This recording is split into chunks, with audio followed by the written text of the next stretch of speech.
దేశంలో ఓట్ చోర్ వ్యవహారం దుమారం రేపుతోంది. బీహార్ అసెంబ్లీ ఎన్నికలు జరగనున్న నేపథ్యంలో కాంగ్రెస్ అగ్రనేత రాహుల్ ఆ రాష్ట్రంలో భారీ యాత్రకు సిద్ధమయ్యారు.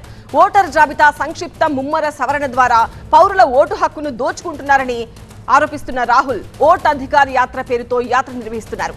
ససారాం నుంచి ప్రారంభమైన ఈ యాత్ర 16 రోజుల పాటు 1300 కిలోమీటర్లు 25 జిల్లాల మీదుగా కొనసాగుతుంది. రాహుల్ తో పాటు ఇండియా కూటమిలో భాగస్వాములైన ఆర్జేడీ నేత తేజస్వి యాదవ్, 3 వామపక్ష పార్టీల నేతలు పాల్గొంటున్నారు. ఇదిలా ఉంటే రాహుల్ ఆరోపణలను ఈసీ ఖండిస్తోంది. బీహార్ ఓటర్ల సవరణ అంశంపై వివరణ ఇచ్చింది. ఎన్నికల సంఘానికి ఎలాంటి భేదాలు లేవన్న ఈసీ అన్ని పార్టీలను సమానంగా చూస్తామంటోంది. పౌరులు, పార్టీల మధ్య ఈసీ ఎలాంటి వివక్ష చూపించదని ఎన్నికల సంఘాన్ని విమర్శించడం సరికాదంది. ఎస్ఐఆర్ ప్రక్రియలో పార్టీలు, ఓటర్లు, బీఎల్ఏలు భాగమయ్యారు. ఎస్ఐఆర్లో ఓటు తొలగిస్తే అభ్యంతరాలు తెలుపొచ్చని చెప్తోంది ఈసీ కమిషన్. ప్రతినిధి గోపితో మాట్లాడదాం. గోపి, ఈసీ ఆరోపణలు కాదు ఆధారాలు కావాలి అని చెప్తోంది. మరి దీనిపై కాంగ్రెస్ పార్టీ ఏమని చెప్తోంది? అలాగే ఓట్ అధికార యాత్రకు సంబంధించి ఎలాంటి రెస్పాన్స్ వస్తోంది?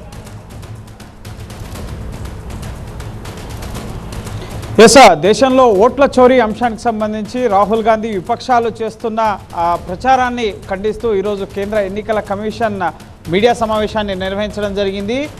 కేంద్ర ఎన్నికల ప్రధాన కమిషనర్ జ్ఞానేష్ కుమార్ బాధ్యతలు చేపట్టిన తర్వాత తొలి ప్రెస్ కాన్ఫరెన్స్ ఈ ఎస్ఐఆర్ పైన, అలాగే ఓట్ల తెలుగు పైన విపక్షాలు చేస్తున్న ఆరోపణలకు సంబంధించి ముఖ్యంగా ఎన్నికల సంఘాన్ని ఎవరు భయపెట్టలేరు, అలాగే మేము ఓటర్ల పక్షాన ఉన్నాం, ఎవరి ఓటును కూడా ఎన్నికల సంఘం తొలగించదు అని చెప్పి స్పష్టతనిస్తూ ఓటర్ల జాబితాకి అలాగే ఓటింగ్ విధానానికి తేడా ఉంది అని చెప్తూనే రాహుల్ గాంధీ ముఖ్యంగా వారం రోజుల్లోగా ఈ ఓట్ల చోరీ అంశానికి సంబంధించి ఎన్నికల సంఘం ముందుకొచ్చి అఫిడవిట్ ఫైల్ చేయకపోతే దేశాన్ని తప్పుదోవ పట్టిస్తున్నందుకు గాను దేశ ప్రజానీకానికి క్షమాపణలు చెప్పాలని చెప్పి కేంద్ర ఎన్నికల సంఘం ఈరోజు విపక్షాలకి ఓట్ల చోరీ అంశానికి సంబంధించి తప్పుడు ప్రచారం చేస్తున్నారు. ముఖ్యంగా ఓటర్ కార్డులను కొన్ని మీడియాలో చూపించి వారి ప్రైవసీకి కూడా విఘాతం కలిగించారు. ఇది మీ ఇంట్లో వారి ఓటర్ కార్డులు అయితే ఇదే విధంగా బహిర్గత పరుస్తారా అన్న విషయాల్ని ఎన్నికల కమిషనర్ ఈరోజు మీడియాతో మాట్లాడడం జరిగింది. సో రాహుల్ గాంధీ మరోపక్క ఇది రాజ్యాంగంపై, ప్రజాస్వామ్యంపై జరుగుతున్న దాడి, రాజ్యాంగాన్ని నాశనం చేయాలనుకుంటున్నారు, ఓటర్ హక్కుని తొలగించాలని చెప్పి ఓట్లను తొలగిస్తున్నారు, పేద వెనకబడిన వర్గాల వారి ఓట్లను తొలగిస్తున్నారు అని చెప్పి రాహుల్ గాంధీ ఏదైతే విమర్శలు చేస్తున్నారో దానికి కౌంటర్గా ఎన్నికల సంఘం ముఖ్యంగా రాజకీయ పార్టీలు అలాగే బూత్ లెవెల్ అధికారులు ఎవరైతే ఏజెంట్స్ ఉంటారో సో వారు సమక్షంలోనే ఈ ఓటర్ల జాబితా ప్రత్యేక సవరణ రివిజన్, ఇది పూర్తిగా ఓటర్ల జాబితా ఫిల్టర్ అని చెప్పి ఎన్నికల ప్రధాన కమిషనర్ చెప్పడం జరిగింది. ఇది కేవలం ఇప్పుడే కాదు, 2003 సంవత్సరంలో కూడా బీహార్లో జరిగింది. ఈ ముఖ్యంగా ఒక వ్యక్తికి 2 ఓటర్ ఎపిక్ నెంబర్స్ ఉంటే కనుక దాన్ని ఏ విధంగా తొలగించాలి, అది ఎన్నికల సంఘం తొలగించలేదు. సో దాన్ని ఈ ఎస్ఐఆర్ ప్రక్రియ ద్వారానే ముఖ్యంగా పారదర్శకంగా ఎవరికి వారు ఓటర్లు తమ వివరాలు ఎన్నికల సంఘానికి ఎన్యూమరేషన్ పత్రం ద్వారా వివరాలు అందించినప్పుడు దాని ద్వారా మాత్రమే తొలగించబడతాయి అని చెప్పి ఎన్నికల సంఘం ప్రధాన కమిషనర్ చెప్పడం జరిగింది. అనేక అంశాలకు సంబంధించి ఇటు మహారాష్ట్రలో ముఖ్యంగా కర్ణాటకలో దొంగ ఓట్లు పడ్డాయి, ముఖ్యంగా ఎక్కువ ఓటర్లను నమోదు చేశారు, ఎక్కువ శాతం పోలింగ్ నమోదైంది అన్న అంశాలకు సంబంధించి కూడా వివరణ ఇవ్వడం జరిగింది. పోలింగ్ జరిగే సమయంలో కూడా పోలింగ్ ఏజెంట్స్ ఆయా పార్టీలకు సంబంధించిన వారు ఉంటారు. సో అప్పుడు అభ్యంతరాలు చెప్పకుండా పోలింగ్ జరిగిన 45 రోజుల వరకు కూడా సమయం ఉంటుంది ఎన్నికల కమిషన్కి అభ్యంతరాలు చెప్పేందుకు. సో అప్పుడు చెప్పకుండా ఇప్పుడు ఎందుకు ఇదంతా రాద్ధాంతం చేస్తున్నారు అనేది ప్రజలు గమనిస్తారు. సో ఎన్నికల సంఘాన్ని ఈ ఓట్ చోరీ అంశంతో భయపెట్టలేరు, మేము ఓటర్ పక్షాన అలాగే అన్ని రాజకీయ పార్టీలని సమానంగా చూస్తున్నామన్నారు. కానీ విపక్షాలు చేస్తున్న ఆరోపణలకు సంబంధించి ఎవరైతే ఈ ఆరోపణలు చేస్తున్నారో వాటిని నిరూపించలేకపోతే కనుక వారం రోజుల్లోగా దేశానికి క్షమాపణ చెప్పాల్సి ఉంటుందని చెప్పి ఈరోజు ఎన్నికల సంఘం స్పష్టం చేయడం జరిగింది. మరోపక్క రాహుల్ గాంధీ బీహార్లో ఓటర్ అధికార యాత్ర, ఎన్నికలు రాబోతున్నాయి కాబట్టి సో అక్కడ ఓట్లను తొలగిస్తున్నారు. సుమారు ఎస్ఐఆర్ ద్వారా 65 లక్షల ఓటర్లను తొలగించారు. అయితే ఈ 65 లక్షల ఓటర్లలో చనిపోయిన వాళ్ళు ఉన్నారు, కొందరు రీప్లేస్ అయిన వాళ్ళు ఉన్నారు, ఒక ప్రాంతం నుంచి మరొక ప్రాంతానికి బదిలీ అయ్యి అక్కడ ఓటు తీసుకున్న వాళ్ళు ఉన్నారు, మరికొందరు ఇతర దేశాల నుంచి మైగ్రేట్ అయ్యి వచ్చిన వాళ్ళు కూడా ఉన్నారు. సో కేవలం భారతీయులకు మాత్రమే, అది 18 ఏళ్ల వయసు నిండిన వారికి మాత్రమే ఓటు హక్కు దేశంలో కల్పించడం జరుగుతుంది. కానీ ఎవరికి పడితే వారికి ఓటు హక్కుని కల్పించడం, దాన్ని పూర్తి పారదర్శకంగా ఇటు బూత్ లెవెల్ అధికారులు, రాజకీయ పార్టీల ఏజెంట్లు మరి ఎందుకు ఓటు చోరీ అయింది అని చెప్తున్న వారు ఓట్లను తొలగించినప్పుడు సో ఆయా పార్టీలకు సంబంధించిన బూత్ లెవెల్ అధికారులు ఇప్పటి వరకు ముఖ్యంగా ఎటువంటి ఆధారాలు లేకుండా కనుక ఓట్లను తొలగిస్తే ఎందుకు అభ్యంతరాలు నమోదు చేయలేదు? సో మేము పారదర్శకంగా చేశాం కాబట్టి ఎవరు కూడా అభ్యంతరాలు నమోదు చేయడం లేదని చెప్పి కూడా ఎన్నికల సంఘం చెప్తోంది. సో చూడాలి మరి రాహుల్ గాంధీ ఈసీకి మళ్ళీ ఎటువంటి కౌంటర్ ఇస్తారో. ఆయన 7 ఫీట్ల పేపర్లను ముఖ్యంగా అన్ని బోగస్ ఓట్లు అని చెప్పి చూపించారు. ఆ తర్వాత ఓట్ చోరీ అంటూ ఒక ప్రచార కార్యక్రమాన్ని కూడా చేసిన నేపథ్యంలో ఈరోజు ఈసీ ఇచ్చిన వివరణకు ఆయన ఏ విధంగా స్పందిస్తారని మనం వేచి చూడాలి. Right Gopi. Munugode Congress MLA Rajagopal Reddy comments పై టీపీసీసీ క్రమశిక్షణ కమిటీ దృష్టి పెట్టింది. తనకి మంత్రి పదవిపై హామీ ఇచ్చి నిలబెట్టుకోలేదని కొంతకాలంగా తీవ్ర అసంతృప్తి వ్యక్తం చేస్తున్న రాజగోపాల్ రెడ్డి ఇటీవల తన నియోజకవర్గం అభివృద్ధికి నిధులు కూడా ఇవ్వడం లేదని ఆరోపించారు.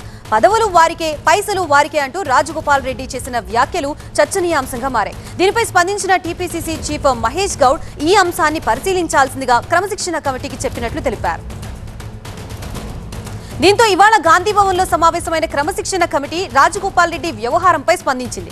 ఈ అంశంపై వివరాలు సేకరిస్తున్నామని, తదుపరి సమావేశంలో దీనిపై చర్చిస్తామని క్రమశిక్షణ కమిటీ చైర్మన్ మల్లు రవి తెలిపారు.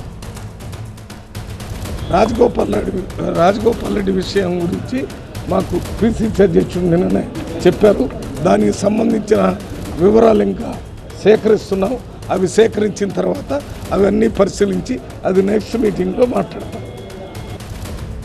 మరోవైపు రాజగోపాల్ రెడ్డి వ్యాఖ్యలపై స్పందించిన డిప్యూటీ సీఎం బట్టి విక్రమార్క తెలంగాణ కాంగ్రెస్ లో ఎలాంటి అసమ్మతి లేదు అని చెప్పారు. కాంగ్రెస్ బలంగా ఉండాలని రాజగోపాల్ కూడా కోరుకుంటున్నారన్నారు బట్టి. తెలంగాణ కాంగ్రెస్ లో ఏమైనా అసమ్మతి ఉందా? రాజగోపాల్ రెడ్డి గారు అటువంటి ఏం లేవు. తెలంగాణ కాంగ్రెస్ చాలా బలంగా, సమిష్టిగా, చాలా పటిష్టంగా పనిచేస్తూ ముందుకు పోతా ఉంది. మీకు ఎవరికైనా అటువంటి అపోహలు ఉంటే ఆ పార్టీ ప్రయోజనాలకు వ్యతిరేకంగా ఉండాలని కోరుకునేటువంటి అధిపతులు ఎవరైనా ఉంటే వాళ్ళకి ఏమైనా రాజగోపాల్ రెడ్డి వ్యవహారాలు చూసి అదే చెప్తున్నాను.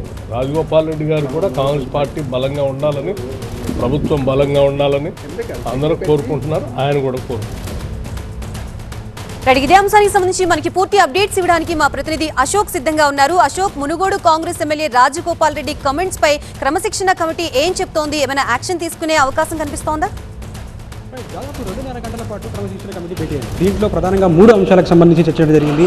వరంగల్కి సంబంధించినటువంటి ఇష్యూ మొదటి నుంచి చూస్తున్నాం. దానికి సంబంధించి కాలయాపన చేస్తూనే ఉన్నారు. ఈరోజు దానికి సంబంధించి ఒక కమిటీ కూడా వేయాలని చెప్పి పీసీసీకి లేఖ రాస్తున్నారు. అలాగే మేడ్చల్కి సంబంధించినటువంటి ఇష్యూస్ పైన కావచ్చు, అలాగే గజ్వేల్కి సంబంధించినటువంటి ఇష్యూ పైన కావచ్చు, దానికి కూడా ఒక కమిటీని వేస్తామని చెప్పడం జరిగింది. కానీ రాజగోపాల్ రెడ్డి విషయానికి వస్తే మాత్రం స్పందించడానికి క్రమశిక్షణ కమిటీ అటు ఇటుగా చూస్తున్న నేపథ్యం మనం చూస్తున్నాం. ఎందుకంటే మొదటి నుంచి కూడా అనేక మీటింగ్స్ క్రమశిక్షణ కమిటీలో జరిగాయి. ఆ మీటింగ్స్లో కూడా రాజగోపాల్ రెడ్డికి సంబంధించినటువంటి ఇష్యూస్ కూడా చాలా మంది అడగడం జరిగింది. కానీ దానిపైన దాటవేసే ధోరణిని అటు క్రమశిక్షణ కమిటీ చూపించిన పరిస్థితి మనకు కనిపించింది. అటు నిన్న మొన్నటి వరకు కూడా జరిగినటువంటి మీటింగ్స్లో కూడా రాజగోపాల్ రెడ్డికి సంబంధించిన ఇష్యూస్ అడిగితే ఎవరు కూడా దానికి పైన కంప్లైంట్ ఇవ్వలేదు. కాబట్టి ఎలా స్పందించాలి, ఏదైనా కంప్లైంట్ ఇస్తే చూస్తామన్న ధోరణి అటు నుంచి వినిపించిన పరిస్థితి మనకు కనిపించింది. కానీ నిన్న అటు మహేష్ కుమార్ గౌడ్ మాట్లాడే నేపథ్యంలో మహేష్ కుమార్ గౌడ్ దీనికి సంబంధించి చర్చించాలని చెప్పి, దీనిపైన కమిటీలో చర్చించాలని చెప్పిన నేపథ్యంలో ఈరోజు క్రమశిక్షణ కమిటీ ప్రత్యేకంగా రాజగోపాల్ రెడ్డి ఇష్యూకి సంబంధించి భేటీ అవ్వడం జరిగింది. ఆ భేటీలో రాజగోపాల్ రెడ్డికి సంబంధించి ఇంతకుముందుకు ఏమైతే మాట్లాడాడో ఆ డీటెయిల్స్ మొత్తం కూడా తెప్పించుకుంటాం. ఆ తెప్పించిన తర్వాత మరొకసారి ట్యూస్డే రోజు మరొకసారి భేటీ అవుతాం. ఆ భేటీ తర్వాత మొత్తం రిపోర్ట్ని కూడా అటు పీసీసీ కూడా అందజేస్తామని చెప్పి చెప్పిన నేపథ్యం చూసాం. కానీ రాజగోపాల్ రెడ్డి వ్యవహారంలో ఒకలాగా, మిగతా నాయకుల వ్యవహారంలో ఒకలాగా ప్రవర్తిస్తుందని చెప్పి పార్టీలో అయితే గుసగుసలు వినపడుతున్న నేపథ్యం చూసాం. ఎందుకంటే అటు రేవంత్ రెడ్డిని డైరెక్ట్గానే టార్గెట్ చేసినటువంటి రాజగోపాల్ రెడ్డి మొదట్లో ట్వీట్లతో మొదలుపెట్టి దాని తర్వాత డైరెక్ట్గానే మీడియా ముందు కూడా వచ్చి మాట్లాడే నేపథ్యంలో ఇంతవరకు కూడా ఎలాంటి చర్యలు తీసుకోవడం అనేది పార్టీలో అయితే ఒక తీవ్రమైన చర్చ నడుస్తుంది. ఒకవైపు బట్టి కూడా ఆయన చేసినటువంటి కమెంట్స్కి సపోర్ట్ చేస్తూ కూడా మాట్లాడే నేపథ్యం చూసాం క్రాస్ ఫైల్లో. అలాగే ఈ రోజు కూడా మా దాంట్లో ఎలాంటి అవగాహన లేకుండా లేదు, ఖచ్చితంగా అందరూ ఒకదాటిపైన ఉండమని కూడా రాజగోపాల్ రెడ్డి కూడా పార్టీ బలోపేతానికి కృషి చేస్తారని కూడా చెప్పిన నేపథ్యం చూసాం. బట్ ఇవన్నీ క్రోడీకరించుకుంటే రాజగోపాల్ రెడ్డి పైన ఎందుకు చర్య తీసుకోవట్లేదని మాత్రం పార్టీలో తీవ్రమైన చర్చ నడుస్తుంది. బట్ మల్లు రవి మాట్లాడిన దాన్ని బట్టి చూస్తే ఇంకా చూస్తాం అన్న దాటవేత ధోరణి చూస్తుంటే మాత్రం ఖచ్చితంగా రానున్నటువంటి ఎలక్షన్స్లో నల్గొండలో పెద్ద లీడర్గా ఉన్నటువంటి రాజగోపాల్ రెడ్డిని స్పందిస్తే ఏ విధంగా ఉంటుంది, ఆయన పైన చర్యలు తీసుకుంటే ఏ విధంగా ఉంటుందని మాత్రం ఒక మల్లగులాలు పడుతున్న పరిస్థితి మనం చూస్తున్నాం. ఈ నేపథ్యంలో పార్టీ కావచ్చు, అటు క్రమశిక్షణ కమిటీ కావచ్చు, ఏ విధంగా ముందుకెళ్తాను మాత్రం వేచి చూడాల్సిన అవసరం కనిపిస్తుంది. Right, thank you. Third exclusive వార్త. జూనియర్ ఎన్టీఆర్ మూవీ వార్ 2 పై అనంతలో కొత్త వార్ మొదలైంది. టీడీపీ వర్గీయులు ఎవరు వార్ 2 సినిమా చూడొద్దు అంటూ టీడీపీ ఎమ్మెల్యే దగ్గుబాటి ప్రసాద్ బెదిరించారంటూ ఆరోపణలు వచ్చాయి. రజనీకాంత్ కూలీ సినిమాకి వెళ్ళండి కానీ వార్ 2 మాత్రం చూడొద్దు అని ఎన్టీఆర్ అభిమానులకు ఎమ్మెల్యే వార్నింగ్ ఇచ్చినట్లు ఆడియో వైరల్ అవుతోంది.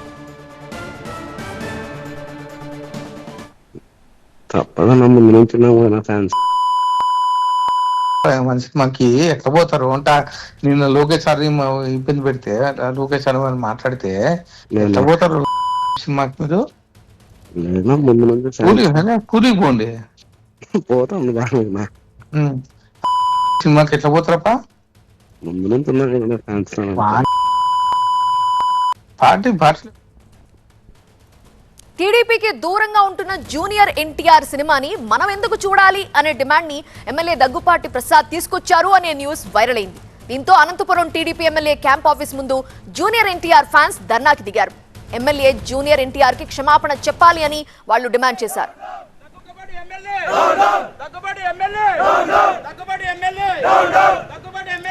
అయితే వైరల్ అయిన ఆడియో తనది కాదు అంటున్నారు ఎమ్మెల్యే దగ్గుపాటి ప్రసాద్.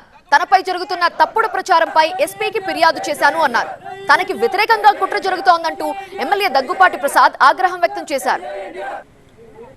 జూనియర్ ఎన్టీఆర్ని దుర్భాషలాడుతూ నేను తిట్టానని చెప్పేసి మీడియా మిత్రుడు నాకు వీడియో పెట్టడం జరిగింది. గత 10-15 రోజుల నుంచి అనంతపురం అర్బన్ రాజకీయాల్లో ఏం జరుగుతుందో అందరికీ తెలుసు.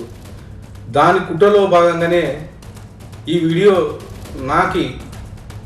నన్ను గిట్టని వాళ్ళు, నాకు సరిపోని వాళ్ళు ఈ వీడియో పెట్టడం జరిగింది. నారా ఫ్యామిలీ అన్నా కానీ, నందమూరి ఫ్యామిలీ అన్నా కానీ చాలా అభిమానం. నేను చిన్నప్పటి నుంచి నందమూరి ఫ్యామిలీ అభిమానిగా పెరిగినోడిని. దీంట్లో ఎలాంటి వాస్తవాలు లేవు. ఖచ్చితంగా ఈ వీడియో కానీ ఈ ఆడియో రికార్డ్ కానీ నాది కాదని చెప్పేసి. ఈ గొడవపై జూనియర్ ఎన్టీఆర్ కి మద్దతుగా ముందుకొచ్చారు మాజీ మంత్రి రోజా. సినిమాలు రాజకీయాల్ని వేర్వేరుగా చూడాలి అని టీడీపీ ఎమ్మెల్యేలు జూనియర్ ఎన్టీఆర్ సినిమాని అడ్డుకోవాలనుకోవటం మూర్ఖత్వమని రోజా విమర్శించారు. ఈవీఎంలు అనుకున్నారా వీళ్ళు మార్చి మోసం చేయడానికి? సినిమాలో సినిమా టికెట్లు అనేది అభిమానులు ఎన్టీఆర్, పెద్ద ఎన్టీఆర్, చిన్న ఎన్టీఆర్ అభిమానులు అందరూ కూడా చిన్న ఎన్టీఆర్ సినిమా చూస్తారు. వీళ్ళు చిన్న ఎన్టీఆర్ సినిమా నేను ఆపేస్తాను అంటే సూర్యుడిని అరచేత్తో ఆపుతాము అన్నంత హాస్యాస్పదంగా ఉంది. సినిమా బాగుంటే ఎవ్వరు ఏం చేయలేరు, బాగాలేనప్పుడు ఎవరు ఆడించలేరు. అది హరిహర వీరమల్లమే విషయంలో మీకు తెలుసుంటుంది. సో ఎమ్మెల్యేలు తలకిందులు తపస్సు చేసి టికెట్లు ఫ్రీగా ఇస్తే కూడా వాళ్ళ అభిమానులే థియేటర్కి రాలేక ఏడుస్తూ. వార్ 2 సినిమా కోసం అనంతలో వార్ 3 జరుగుతోందా అన్నంత సిచ్యువేషన్ కనిపిస్తోంది. పూర్తి వివరాలు మా ప్రతినిధి నరేష్ అందించడానికి సిద్ధంగా ఉన్నారు. నరేష్, ఎమ్మెల్యే ఏమో ఆ ఆడియో నాది కాదు, ఇదంతా కుట్ర అంటున్నారు. ఎవరు కుట్ర చేశారని ఆయన భావిస్తున్నారు? పోలీసులు దీనికి సంబంధించి ఏమంటున్నారు? జూనియర్ ఎన్టీఆర్ నటించిన వార్ 2 సినిమాకు వార్నింగ్ ఇచ్చిన Anantapuram urban MLA Daggupati Prasad. Yes, Anantapuram MLA Daggupati Prasad junior ఎన్టీఆర్ను బూతులు తిట్టాడంటూ వస్తున్నటువంటి ఆడియో వైరల్ ఏదైతుందో పెద్ద దుమారాన్ని రేపింది. దీంతో అటు జూనియర్ ఎన్టీఆర్ అభిమానులు కూడా బగ్గుమన్నారు. ఏకంగా ఎమ్మెల్యే క్యాంపు కార్యాలయానికి వచ్చి కార్యాలయం ముందే బైఠాయించి తమ ఆందోళన కూడా వ్యక్తం చేశారు. దాంతోపాటు ఎమ్మెల్యేకి సంబంధించిన ఫ్లెక్సీలను కూడా చించి నానా బీభత్సం సృష్టించారు. ఎమ్మెల్యే దగ్గుపాటి ప్రసాద్ ఒక ఆడియో వైరల్ ఏదైతే వైరల్ అవుతుందో దానికి సంబంధించి వార్ 2 చిత్రం ఎలా చూస్తారంటూ అభిమానితో ఫోన్లో మాట్లాడిన ఆడియో పెద్ద ఎత్తున వైరల్ అవడం. ఆడియోలో చాలా స్పష్టంగా ఎమ్మెల్యే మాట్లాడినట్లుగా చాలా బూతులు తిడుతూ అసలు చంద్రబాబు అదేవిధంగా లోకేష్ కష్టకాలంలో ఉన్నప్పుడు అండగా ఉండాల్సినటువంటి జూనియర్ ఎన్టీఆర్ అండగా లేకపోతే అలాంటి జూనియర్ ఎన్టీఆర్ సినిమా ఎలా చూస్తారంటూ కూడా అనంతపురం ఎమ్మెల్యే దగ్గుపాటి ప్రసాద్ లకారాలతో బూతులు తిట్టినట్లుగా జూనియర్ ఎన్టీఆర్ని పెద్ద ఎత్తున ఆడియో వైరల్ అవడంతో అటు ఎన్టీఆర్ అభిమానులు అయితే మాత్రం తీవ్ర ఆగ్రహం వ్యక్తం చేస్తారు. దీంతో అటు దీనిపై ఒక క్లారిటీ ఇచ్చే ప్రయత్నం అయితే మాత్రం అనంతపురం ఎమ్మెల్యే దగ్గుపాటి ప్రసాద్ కూడా చేస్తారు. అసలు ఆ ఆడియో ఏదైతే వైరల్ అవుతుందో దాంట్లో తాను అసలు మాట్లాడలేదని, అసలు ఆ వాయిస్ కూడా నాది కాదు, ఆ ఆడియో వైరల్ అవుతుందో అందులో నేను అసలు మాట్లాడింది నేను కాదు అంటూ కూడా చెప్పే ప్రయత్నం చేశారు. ఖచ్చితంగా తన ప్రశ్న వచ్చింది కాబట్టి ప్రస్తావన ఎన్టీఆర్ అభిమానులు కూడా తాను క్షమాపణ చెప్తున్నప్పటికీ కూడా ఎన్టీఆర్ అభిమానులు మాత్రం ఎక్కడ కూడా శాంతించలేదు. ఏకంగా ఎమ్మెల్యే క్యాంపు కార్యాలయానికి వచ్చి బైఠాయించి ఫ్లెక్సీలు చించి నానా బీభత్సం సృష్టించారు. ఎట్టి పరిస్థితుల్లో కూడా 4 గోడల మధ్య క్షమాపణ చెబితే సరిపోదు, ఖచ్చితంగా ఎమ్మెల్యే దగ్గుపాటి ప్రసాద్ బహిరంగంగా బయటకు వచ్చి ఎన్టీఆర్ అభిమానులకు క్షమాపణ చెప్పాలి, లేదంటే ఖచ్చితంగా తీవ్ర పరిణామాలు ఉంటాయంటూ కూడా అటు ఎన్టీఆర్ అభిమానులు కూడా ఎమ్మెల్యే దగ్గుపాటి ప్రసాద్ను హెచ్చరించారు. ఏదైనప్పుడు కూడా జూనియర్ ఎన్టీఆర్ను ఎమ్మెల్యే దగ్గుపాటి ప్రసాద్ బూతులు తిట్టారంటూ వస్తున్నటువంటి ఆడియో వైరల్ ఏదైతుందో ఇది అనంతపురం అర్బన్ రాజకీయాల్లో పెద్ద దుమారాన్ని రేపింది. Okay, right. ఇక సినీ కార్మికుల సమ్మెకు ఫుల్ స్టాప్ దిశగా అడుగులు పడుతున్నాయి. సినీ కార్మికుల వేతనాల పెంపుపై జరుగుతున్న చర్చలు క్రమంగా కొలిక్కి వస్తున్నాయి. ఫిల్మ్ ఫెడరేషన్ సమ్మె 2 వారాలు దాటిన నేపథ్యంలో చిరంజీవి రంగంలో దిగడంతో పరిణామాలు వేగంగా మారిపోతున్నాయి. ఇప్పటికే ఆయా వర్గాలతో భేటీ అయిన చిరంజీవి ఇప్పుడు మరోసారి వరుస సమావేశాలు నిర్వహిస్తున్నారు. దానిలో భాగంగానే ఇవాళ ఉదయం నిర్మాత సి కళ్యాణ్తో పాటు పలువురు ప్రముఖులు చిరంజీవిని కలిసి సమస్యలను వివరించారు. అలాగే ఫెడరేషన్ సభ్యులతో మాట్లాడిన విషయాలను కూడా ఆయన దృష్టికి తీసుకెళ్లినట్లుగా సి కళ్యాణ్ తెలిపారు. కొద్దిసేపటి క్రితం నట్టి కుమార్ సారథ్యంలో చిన్న నిర్మాతలు కూడా చిరంజీవిని కలిశారు. ఫెడరేషన్ సమ్మెపై ఆయనతో చర్చించారు. రేపు ఉదయం ఫిల్మ్ ఛాంబర్ ఫెడరేషన్ భేటీ కానున్నాయి. అక్కడ జరిగే చర్చలను బట్టి రేపు సాయంత్రం చిరంజీవితో ఫిల్మ్ ఫెడరేషన్ భేటీ కానుంది. చిరంజీవితో భేటీ తర్వాత పరిస్థితులు అనుకూలంగా ఉంటే ఓకే, లేని పక్షంలో భవిష్యత్ కార్యాచరణ ఉంటుందని ఇప్పటికే ఫిల్మ్ ఫెడరేషన్ నేతలు స్పష్టం చేశారు. ఆయా పరిణామాల నేపథ్యంలో చిరంజీవి ఎంట్రీ ఇవ్వడం ఆసక్తికరంగా మారింది.